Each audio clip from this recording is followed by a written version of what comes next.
Un peu de prospective en ce début d'année 2024, avec les derniers chiffres financiers des GAFAM qui sont tombés pour ce dernier trimestre, le Q4.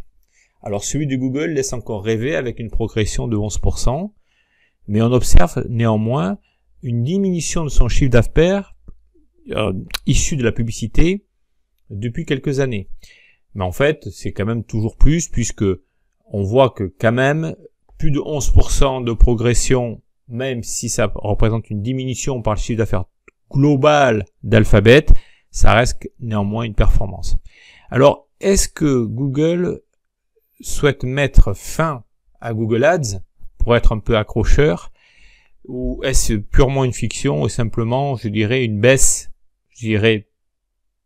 temporaire et saisonnière? Alors, je montre un graphique issu de Search Engine Roundtable sur la progression ces derniers trimestres, donc du chiffre d'affaires publicitaire au niveau de Google. Alors, on s'aperçoit que néanmoins la progression est constante. Alors une première idée c'est que l'intelligence artificielle en fait déjà taille les effectifs de Google Ads en particulier, et notamment au service de son service support qui ont vu plus de 12 000 licenciements en 2023, qui est quand même pas rien. Et effectivement, quand on est annonceur, on s'aperçoit que le service support est de moins en moins disponible, et quand il est de moins en moins efficace, sans être pour autant mauvaise langue. Sundar Pichai, son PDG, n'est pas en mesure aujourd'hui à répondre à son rival Microsoft au point de vue de l'intelligence artificielle, qui s'immisce dans tout l'écosystème de Microsoft. Alors, deuxième idée, est-ce que Google changerait progressivement de modèle en diminuant un peu ses efforts pour être performant sur sa régie publicitaire? On s'aperçoit que finalement c'est pas forcément une réalité. Arriver à réduire sa dépendance par rapport à la publicité sans nuire à sa qualité reste néanmoins un challenge pour Google. Évoluer par contre de modèle vers un service un peu plus direct vers le grand public avec ses services dans le cloud, et notamment YouTube Premium, qui est l'abonnement sans publicité justement, Google One qui reste poussé par son empreinte sur tous les écosystèmes Android au niveau des téléphones, et également son IA Bard Advanced qui pourrait répondre davantage à un public de professionnels.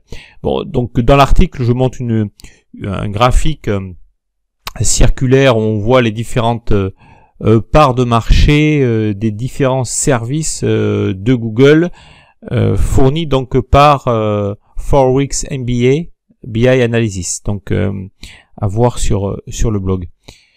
Alors en fait, l'idée c'est d'être moins vulnérable et donc de saisir les nouvelles opportunités par rapport aux différentes problématiques aujourd'hui reliées à la publicité personnalisée. Et on se rend compte avec toutes les mesures européennes, la mise en œuvre du RGPD, tout ça fait que Google doit un peu se remettre en question. Et notamment, ce qui semble ressortir, c'est que l'émergence d'outils d'intelligence artificielle générative présente à la fois un défi et une opportunité pour le grand Google. Google investit donc massivement dans l'IA pour servir 3 catégories de clients. Donc les annonceurs, au travers des différents outils qui vont venir à l'intérieur de son interface publicitaire, les entreprises également dans le cloud, et également les consommateurs au travers des différents abonnements.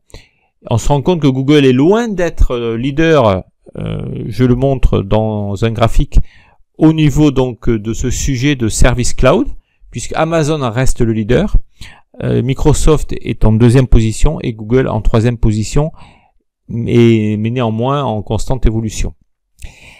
Enfin, peut-on donc conclure qu'un Google sans publicité va émerger?